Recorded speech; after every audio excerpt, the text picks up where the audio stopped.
작업해놓고 노트로 와인딩해서 조금 있다가 중화하면 컬이 걸리면서 볼륨도 훨씬 더 단단하게. 사실 이 머리 노트만 말아놔서는 절대 안 살잖아요, 이런 머리. 그리고 우리 또 이 모델 지금 나오신 원장님 모발이요, 안 늘어요. 연모예요, 되게. 그래서 컬은 잘 나올 것 같은데 힘자락 그게 없고 컬 많이 빼면 부시시야. 이제 그런 모발을 좀 가지고 있어요. 그런 모발에는 또 이렇게 기계가 작업 한번 들어가서 노트 말아주면 붉은 컬인데도 굉장히 뿌리 볼륨이 단단해지면서 컬이 나오기 때문에 훨씬 더 예쁘죠.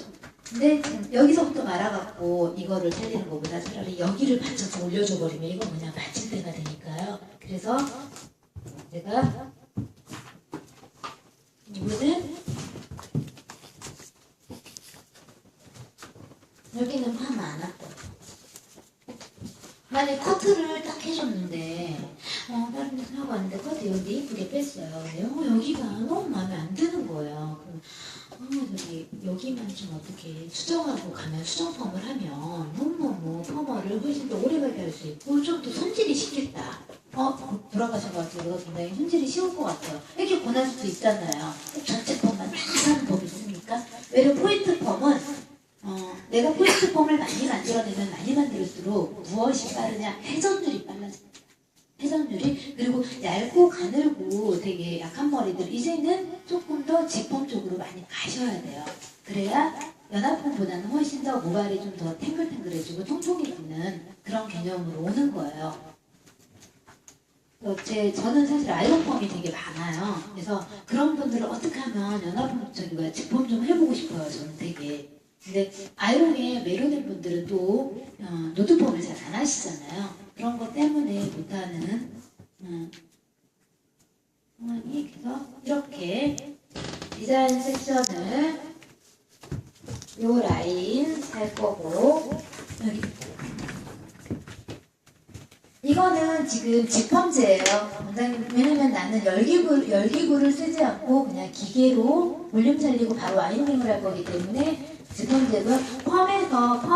펌에서의 볼륨을 정말 잘 살리고 싶을 때는요, 약액이 침투하는 시간은 꼭 둬라. 약액이 침투하는 시간은 둬라. 그래서 내가 조금 더 기계를 쉽게 사용하고 싶으면 약액을 침투하는 시간을 둬서 약액이 조금 흡수가 절반 정도 됐다 싶을 때 기계를 잡으면 기계는 갖다가 스치기만 하면 돼요. 갖다가 스치기만 하면 돼요. 그래서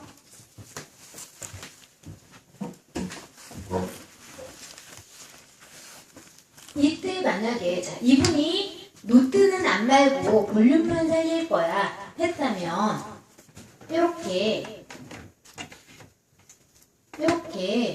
찍찍이 받쳐놓겠죠. 그리고 두피 2cm, 3cm만 딱 약에 구부를 하겠죠. 근데 이분은 머리 기장 이런 걸 봐서는 노트 좀 해야 돼요. 노트를 안 할 수가 없어요. 근데 지금 파마가 돼 있는 머리긴 한데 되게 지저분하죠. 이따 노트 돼서 말려놨을 때 이 느낌이 안 나온다라는 거죠. 결을 잡아놓고 와인딩을 하기 때문에 훨씬 더 깨끗한 컬이 나와요. 네, 여기까지.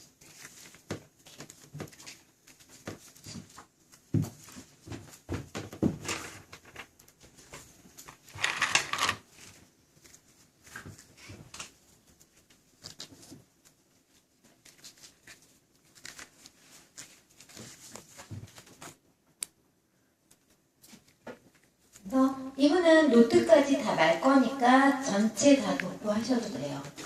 전체 도포하셔도 돼요. 끝에까지.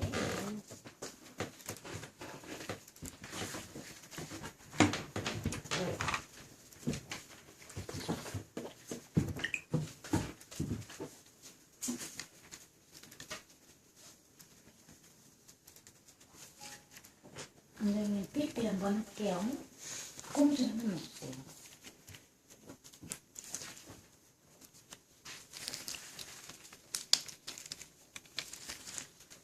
이제 염색에서 주의사항은 제가 기계 잡을 때 말씀드릴 거고요. 펌제를 발라서 내가 펌으로 볼륨을 살릴 거야. 했을 때는 펌체가 많이 있는 상태에서 기계 잡으려고 하면 좀 더 어려움이 있어요. 그리고 막 그거 이렇게 막 말리려는 생각 때문에 열 처리가 과도하게 들어갈 수 있습니다. 그러면 역시 손상이에요. 그렇기 때문에 펌제 할 때는 펌제가 흡수하는 시간. 그래서 내가 약을 도포했어. 어떤 머리는 굉장히 흡수력이 빨라가지고 5분 만에도 약이 반이 없어질 때가 있잖아요. 그때 들어가는 거예요. 그리고 어떤 머리인데 5분에서 한 10분 정도면 대체적으로 다 흡수를 하더라. 기본적으로 대체적으로 흡수를 하더라. 그래서 타이밍만 주고 펌제의 역할을 줄이는 거예요. 펌제가 아직 시스템을 다 건드리지도 못한 상태에서 열기구가 들어가서 바로 수분을 없애버리면 물질 이동은 끝. 그래서 펌제 역할도 끝나는 겁니다. 그래서 타이밍이 필요하다. 펌제에서는. 염색도 마찬가지예요. 염색 색상이 이미 다 만들어지지도 않는데 기계 딱 들어가면 수분 딱 증발하면서 가수 끓었잖아요. 멈춰. 끝이에요. 그래서 더 이상의 진행이 안 되는 겁니다. 그렇기 때문에 약에게 할 수 있는 타이밍. 염색약은 지가 벌려서 명도 올리고 색깔 넣고 할 때까지 기다려주는 거고요. 펌제는 펌제가 지가 들어가서 시스틴을 착착착 끌고 놀 때까지는 기다리라는 소리예요. 그래서 그리고 나서 기계 작업 딱 가서 결합시켜 놓는 겁니다. 수소 결합에 의한 어떠한 결합을. 그리고 나서 펌제는 중화 꼭 하는 거고 염색을 하실 때는 중화는 안 하셔도 됩니다. 동시에 이루어지는 시술이기 때문에 이렇게 보시면 돼요. 설명이 수원 정말 조용하시네요. 이럴 때 박수 한 번씩 치던데.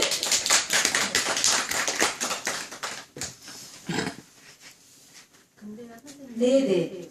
요즘에 중화 없는 매직 약도 있어가지고. 네. 중화 없는 매직을 사용할 때는 저거를 어떻게 사용해요?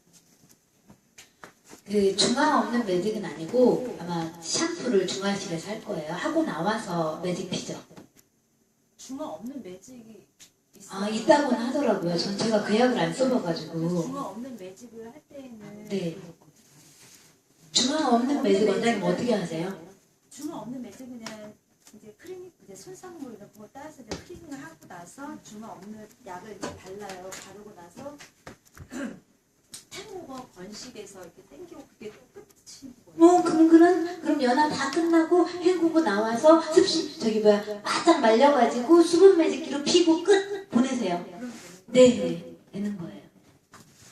왜냐하면 그러면 염색약처럼 원리를 그렇게 바꿔놓은 약이잖아요. 이미 진행을 그렇게 하게끔. 그래서 중화를 안 해도 된다라고 그렇게 표현한 약인 것 같거든요. 그러면은 똑같이 시술을 하는데 기계만 하시는데 자 매직 하실 때요. 저는 사실 손님의 각도, 고객의 각도를 굉장히 잘 맞춰야 되잖아요. 근데 두피는 굉장히 건강하고 곱슬이 심해요. 그리고 끝자락은 여러 번 내가 매직 시술을 해서 이미 굉장히 손상이 많이 와 있어요. 그런 모발에 이 수분 매직기와 건식 매직기를 적절하게 이용하시면 굉장히 좋아집니다. 어떻게요? 위에는 그런 분은 곱슬 있는 분들은 대부분요 서서 이렇게 볼륨 살아서 매직 때문에 싫어해요. 딱 붙여주기를 원하더라고요. 그러니까 그런 분들은 뿌리 쪽은 건식 매직으로 좀 눌러서 펴주시고요. 끝자락은 이미 눌러져 붙어 있는 머리잖아요. 그런 머리는 수분을 뺏지 않는 기계, 수분 매직기로 펴줬을 때 여기랑 여기랑 각도가 비슷해진다는 거예요. 근데 여기는 건식 매직 피면 손상모는 더 거칠게 나오고 여기는 되게 건조돼서 나오고 여기만 윤기 나잖아요. 그런데 수분 매직기랑 건식 매직기랑 같이 왜 매직기 2개 끼고 하면 어때요? 그래서 고객님 여기는 건강하니까 제가 기존에 피던 기계로 해주시고요. 여기는 이미 죽었네요. 좀 수분 뺏지 않는 기계 해드리겠습니다. 좋은 질문이에요. 자, 아까 제가 말씀드린 게 수분 매직이 무엇이냐 했을 때 우리 원장님이 굉장히 정확한 정의를 내려주셨거든요. 절대 수분을 뺏지 않는 게 수분 매직이다. 바짝 말리고 하셔야 됩니다. 특히 자, 우리가 곱슬이 심할 때 건식 매직을 할 때는 왜 수분을 가지고 있을 때 더 윤기나게 펴졌냐? 곱슬은 수분이 너무 목말라 있어요. 그렇기 때문에 수분기가 조금 있어야 좀 그나마 지하면서도 어떻게 해서라도 윤기를 조금 더 주기 위해서 수분 어차피 뺏는 기계거든요. 그렇기 때문에 그렇게 했는데 반대로요. 수분 매직기는 수분을 놓고 하면 곱슬 피기가 힘듭니다. 예, 시간도 오래 걸리지만 절대 수분도 뺏어가지 않는 기계이기 때문에 겉수분 다 말리고 또 그거 기화, 왜? 곱슬은 정확하게 기화가 잘 돼야지만이 중화를 했을 때 결합력이 좋아지는데 정확하게 기화가 안 된 머리가 중화가 닿으면 다시 맞아. 이렇게 틀어지는 상황이 벌어지죠. 그렇기 때문에 수분 매직기 쓰실 때는 더 많이 바짝 말리고 하셔요.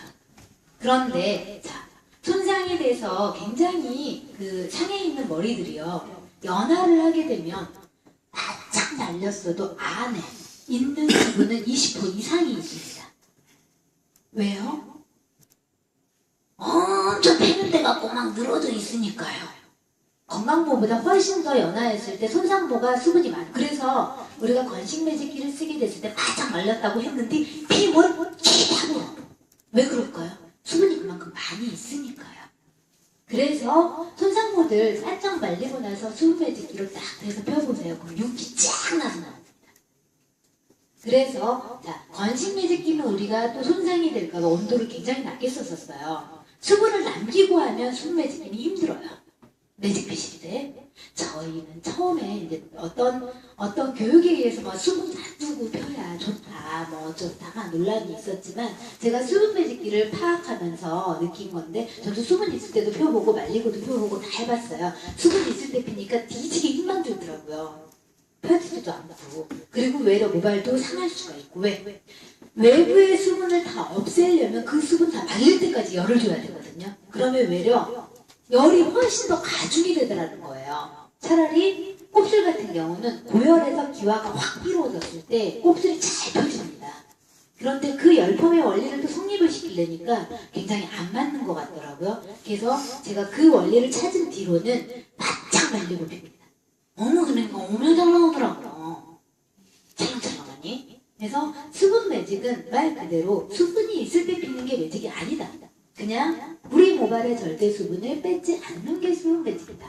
이게 정의라는 겁니다. 그래서 그렇게 수분 매직기 쓰실 때 굉장히 막 늘어진 머리들, 녹은 머리들, 연화가 혹시라도 가연화된 모발들, 특히 가연화된 모발들, 이런 모발에는 수분 매직기가 짱입니다. 가연화된 모발에는 정말 수분 매직기가 짱이에요. 건식 매직기는 가연화된 모발에는 지약이잖아요. 바로 타잖아요. 근데 수분 매직기는 짱이에서 건식 매직기랑 저는 수분 매직기가 대리니까 건식 매직기 그럼 없애야 되나? 아니에요. 적당한 손상이 됐을 때 머리가 더 말을 잘 듣더라고요. 그래서 건식 매직기도 사용하시고 수분 매직기도 사용하시고 이러면서 모발 포커스에 맞춰서 모발 컨셉에 맞춰서 그리고 고객에 맞춰서 다 만들 수 있는 그런 시스템이기 때문에 그리고 기계는 기술이 아닙니다. 기계는 어떠한 내가 사롱에서 어떠한 기구, 노트, 기계, 뭐 이런 것들은요 우리가 사롱을 가치를 올릴 수 있는 마케팅으로 활용하시면 굉장히 도움이 많이 됩니다. 그래서 기술은 원장님들이 다 가지고 있는 기술이거든요. 그 기술에 내가 어떤 기구를 선택하면 이 기구로 어떤 마케팅을 우리 협에는 세울까 이런 것들만 좀 생각해서 작업을 하시면 훨씬 더 수월하게 꼭 뭐 많이 해야지만이 이게 수월하다 이게 아니라 어느 정도의 적정 가면서 내가 뭐 요번에는 좀 이렇게 고객 뭐 이쪽으로 요번에는 이쪽으로 이런 식으로 만들어내면서 가시면 좀 더 쉽게 가지 않을까. 그래서 처음에 하실 때는 좀 포인트적인 거를 접하면서 이 고객하고도 수분 매직기에 대한 커뮤니케이션도 이루어지고 원장님들 사롱에서 저희는 이런 시스템이 있어요. 요즘에 시스템을 자꾸 만들어야지만이 그 일하기가 수월해지잖아요. 저희 샵은 이런 시스템이 갖춰져 있기 때문에 염색을 하시면서도 볼륨을 살릴 수 있습니다. 그리고 저희는 뭐 이렇게 뿌리 볼륨만 해서 뿌리만 살려서 두상을 선용해드립니다. 납작한 데는 올려주고 튀어나온 데는 죽여주고 맞잖아요. 그리고 머리가 엎어진 머리는 세워주고 뻗는 머리는 죽여주고 이게 다 이렇게 상담을 하시면서 저희는 이러한 시스템이 만들어져 있습니다. 맞잖아요. 이런 식으로 좀 작업을 고객들한테 상담을 할 때 조금만 각도만 바꾸면 고객들이 좀 더 딸려오더라는 거예요. 그래서 그런 식으로 좀 하시면 도움이 되지 않을까. 저도 못할 때 많아요. 근데